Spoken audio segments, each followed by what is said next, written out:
1 से 1.5 साल अलग रहे, सुसाइड करने की कोशिश करी, डिप्रेशन में। नेवर यार, लोगों लोगों का काम है बोलना। मैं नहीं, मेरा कोई भी इंटरव्यू उठा लो, आई ओपन चैलेंज। बिल्कुल भी सपोर्ट नहीं करती। आप लोगों से यही बोलूंगी, कभी भी दो शादी ना करे। जैसे शो से बाहर आए, मैंने पायल से पूछा आर यू फाइन, उसने बोला हाँ मैं ठीक हूँ। तो ऐसा कुछ भी नहीं है, कभी भी हम अलग नहीं होएंगे। मेरी सारी बातचीत पायल से हो चुकी है, 24 घंटे कैमरे में है। तो एक हस्बैंड का हक बनता है बोलना कि तुमने बाल खोले है तो बाल बंद कर लो, या तुम्हारी हेयर स्टाइल अच्छा नहीं लग रहा, तुमने जो कपड़े पहने वो अच्छे नहीं लग रहे। तो ये एक नॉर्मल बात है। आपके जर्नी में ये भी रहा एक विशाल का कमेंट। एक दो लाइन से आप किसी की करेक्टर को या किसी चीज़ को जज नहीं कर सकते। ऑब्वियसली बात, अगर मेरी जगह कोई और लड़की भी होती, उसका भी यही वो रहता, उसका भी पॉइंट ऑफ व्यू यही रहता कि अगर आप किसी के बारे में गलत बोल रहे हो और वो इंसान उस घर में है, तो आप उससे कैसे बात करोगे। वो बंदी में दम है। उस बंदी ने बोला डे 1 से दैट मेरे को ट्रॉफी चाहिए, मैं जीतना चाहती हूँ। Hello and welcome to Bollywood bubble. I am Aakriti Bagla और आज मेरे साथ है कृतिका मलिक, जो टॉप 5 में थी बिग बॉस ओटीटी सीजन 3 के। Kritika, hello and welcome to Bollywood bubble. Hi, thank you. Kritika, first of all trophy नहीं मिली उस बात का दुख है कि you made it till top 5 उस बात की खुशी है? दोनों। सना मकबूल डिजर्व करती थी विन करना, क्योंकि डे 1 से हमने देखा 2 ग्रुप्स बन चुके थे, कहीं ना कहीं आप लोगों के बीच खटास थी। उस बात को कैसे जस्टिफाई करोगे? जी, एक्चुअली क्या है ना, बिल्कुल खटास थी, लड़ाई भी हुई थी, बट वो बंदी में दम है। उस बंदी ने बोला डे 1 से दैट मेरे को ट्रॉफी चाहिए, मैं जीतना चाहती हूँ, ट्रॉफी आई नीड। वो जीती। बहुत वेरी हैप्पी यार। कृतिका, जब से आप लोग घर में आए हो, आप, अरमान और Payal, one of the most talked topic रहा है आप लोगों का मैरिज। कहीं ना कहीं लोगों ने ये भी इल्जाम लगाया कि आप लोग पॉलीगैमी प्रमोट कर रहे हो।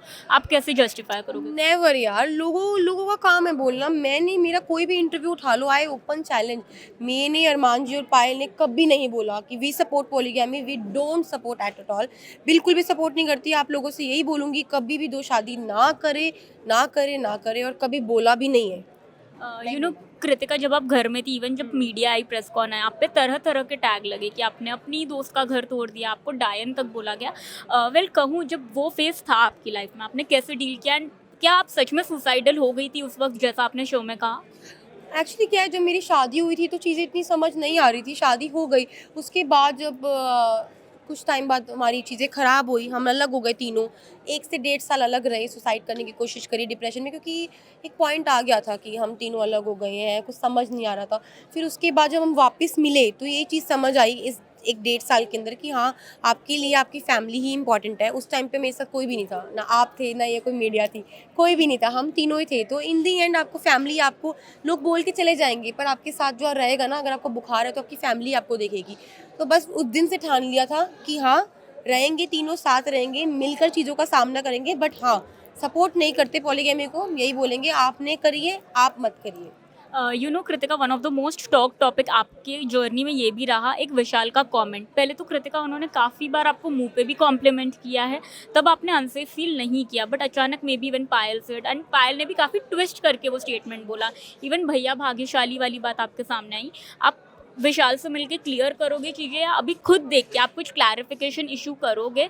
सेकंड, यही इंसिडेंट्स के बाद काफ़ी लोगों ने बोला अरमान आपको कंट्रोल कर रहा है, आप कैसा पहनती है, क्या आप जिस तरह से आप घर में घूम रही थी, इन मुद्दों पे क्या कहोगे? सबसे पहले मैं एक बात बोलूँगी कि ये अभी मैं घर से बाहर हुई, मैंने फ़ोन नहीं देखा। वो भाभी भाग्यशाली वाली वीडियो या कोई भी वीडियो, मैंने अभी तक कोई वीडियो नहीं देखी। पायल आई घर पे, पायल ने मुझे एक छोटा-सा बात बोली कि विशाल का तरीका तेरे लिए सीख नहीं था। लवकेश था जिसने वो बात सुनी। लवकेश ने बोला हाँ, विशाल का तरीका गलत था। ऑब्वियसली बात, अगर मेरी जगह कोई और लड़की भी होती, उसका भी यही वो रहता, उसका भी पॉइंट ऑफ व्यू यही रहता कि अगर आप किसी के बारे में गलत बोल रहे हो और वो इंसान उस घर में है, तो आप उससे कैसे बात करोगे। तो मैंने उससे बात नहीं करी, और मैं आगे फ्यूचर में भी कोई उससे मेरा कनेक्शन नहीं रहेगा, ना मेरी फैमिली का रहेगा। और बाकी बात रही अरमान जी की, जब कंट्रोल की बात करते, वो कंट्रोल नहीं करते। देखो, हम 24 घंटे कैमरे में है, तो एक हस्बैंड का हक बनता है बोलना कि तुमने बाल खोले हैं तो बाल बंद कर लो, अच्छे लोगों के बाल पोनी कर लो, या तुम्हारी हेयर स्टाइल अच्छा नहीं लग रहा, तुमने जो कपड़े पहने वो अच्छे नहीं लग रहे। तो ये एक नॉर्मल बात है। ये चीज़ें तो हम इंसान घर पे भी बोलते हैं, बट वहाँ पे कैमरे, तो एक छोटी सी टॉपिक पे आप किसी को जज नहीं कर सकते। एक दो लाइन से आप किसी की करेक्टर को या किसी चीज़ को जज नहीं कर सकते कि वो मुझे कंट्रोल करते हैं। वो ऐसे नहीं है।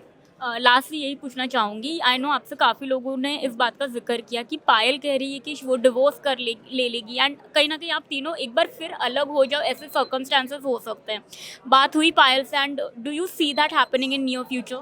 नहीं, ऐसा कुछ भी नहीं है। मैं बाहर आई, जैसे शो से बाहर आई, मैंने पायल से पूछा आर यू फाइन, उसने बोला हाँ मैं ठीक हूँ। तो ऐसा कुछ भी नहीं है, कभी भी हम अलग नहीं होएंगे। मेरी सारी बातचीत पायल से हो चुकी है और ऐसा कोई बात कभी आएगी नहीं। जैसे हम आपको तीनों दिखते हैं ना, वैसे ही दिखेंगे हमेशा। एक वर्ड में पूछना चाहूँगी, रिग्रेट करते हो बिग बॉस में आना? बिल्कुल भी नहीं, बिल्कुल भी नहीं। आई एम वेरी हैप्पी मैं बिग बॉस का पार्ट बनी। Thank you so much Kritika, thank you. So hi guys, I'm Kritika Malik and you are watching Bollywood Bubble.